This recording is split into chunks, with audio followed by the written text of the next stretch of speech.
romanticizing my life, but also my work. As a nurse with a history of overfunctioning to the expense of my body, my mind, my spirit, this actually, believe it or not, has been something that has been somewhat of a challenge to adjust to. You see, my brain is so accustomed to things being hard and for resources, money, security to come in a way that would cause me harm, that it's hard for it to get used to. So I keep scanning, thinking something's going to eventually go wrong. But romanticizing my life, my work, means that this is something that I have to overcome.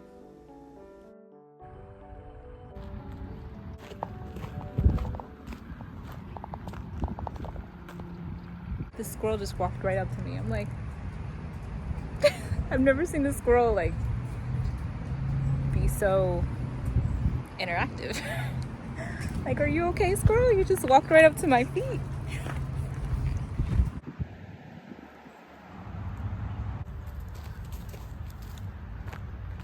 These squirrels are very, very interactive. I have to go up here. Okay, we can do this.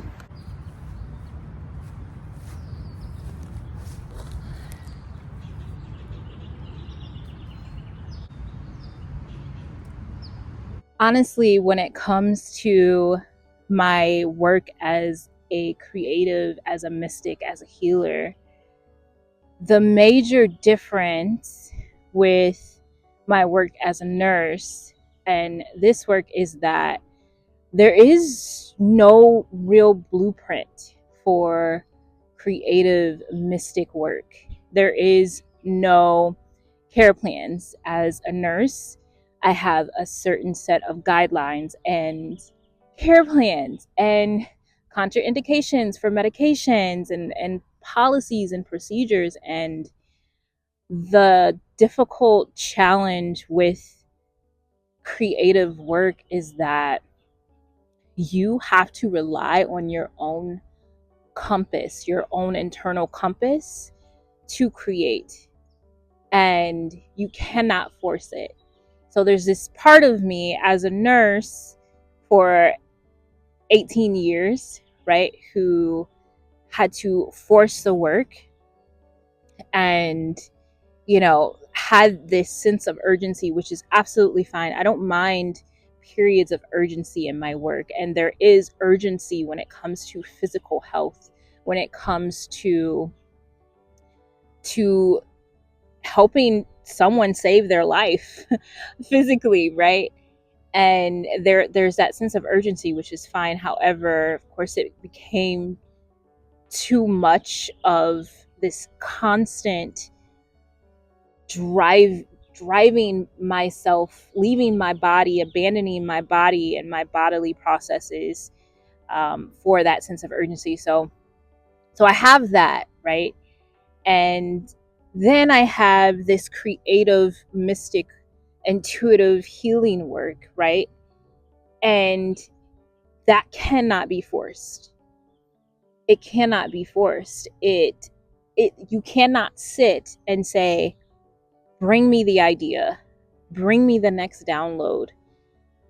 You will only be able to receive the creative inspiration and the intuitive healing process when you are relaxed. And this is why I had to decide to break up with hard work. And the thing is that this is so difficult to translate, and this is so difficult to it's difficult sometimes to have language for it, because I am living, and I talk to some of my creative colleagues, about this, but it's hard when you're at the job, you're doing that work, and it is good work. There's nothing wrong with the work. Only you don't feel drawn to it anymore. And the money's there, the practicality is there, the steady paycheck is there, right? The guidelines are there.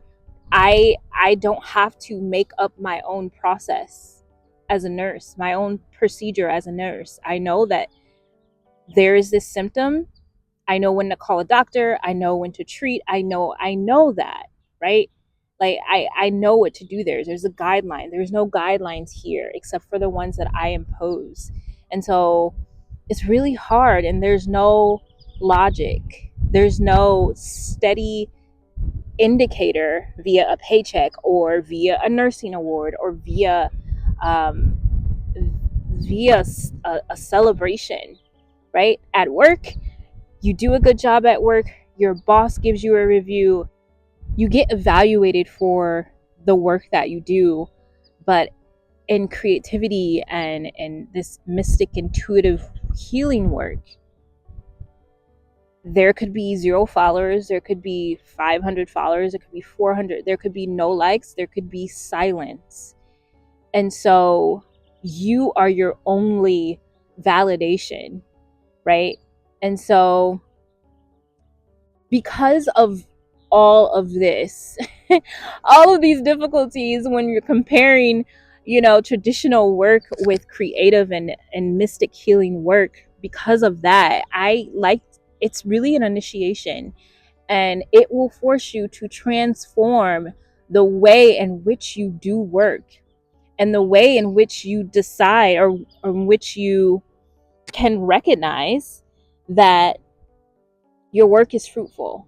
I can't depend on anyone else to tell me my work is fruitful except for me. I can have an intention and a goal, and my intention and goal is to make a major impact, to help especially women, but really human consciousness, especially women, especially Black women, to move out of over functioning at the expense of your own body, your own mind, your own soul, moving out of the over functioning, the survival mode, the urgency, the forcing work, into work that actually fulfills you and actually helps you feel like you're not running a race constantly, right? So that's the impact, that's the intention that I have. The how is what can be incredibly challenging, because it is up to me. I am my not only my own boss, I am my own compass, I am my own validator, right? And I can intend to have that impact, and I do. But breaking up with hard work is not, it's romanticized and it's supposed to be romantic. It is absolutely supposed to be romantic. But there is a transition period where you're not going to get the evidence that what you're doing, no longer forcing the hard work, leaning into creativity, is impactful and does make a difference. And it can be incredibly lonely. And I do wish that someone had told me that the fruits of this work wouldn't come right away, because what happened is I would say, oh yes, I'm meant to be a healer in this other way, other than traditional nursing and other than traditional healing and avenues. But I would do it, and then I would not get the indicator, right? And I would be working hard. I would be pushing to get the work done. I would be forcing. I would have this sense of urgency with no fruits attached to it. And the reason why is because I cannot force the way I was forcing, the same way I was working, the same way I was urgently moving and nursing. I cannot do that in this work. And because I was doing that, there was creative blockages, right? There was me looking at my numbers saying this is not working, right? And then I would give up. you will not get external indicators, external markers as a creative, as a mystic, as a healer right away. The markers are right inside of you. That's it, and that's all. And I now want to tell you, as a creative, as an artist, as a healer, that do not give up. You should not give up. It doesn't matter that what you're doing is goes against the status quo, right? It doesn't matter. You cannot give up, because although you're looking for the work to be hard, to be forced, for something to be birthed creatively, right, from that hard work, you're never going to get it. It's just not going to happen. All right. And I know it can be so, so lonely, but maybe you can decide, even if you are an artist, even if you are a creative, a healer, a mystic, that you want to break up with hard work. We still have our work. We still have our purpose. We still have something that lights us up, that drives us. But it will never, ever make the impact that you want it to make when it is forced. So break up with hard work. And if you're interested in moving out of that survival, that urgent mode, then I welcome you to join the Soft Wealth Society, where we are learning the feminine art of soft living, soft wealth, all right? Soft luxury. Okay, I'll put the link below. Thank you so much for watching.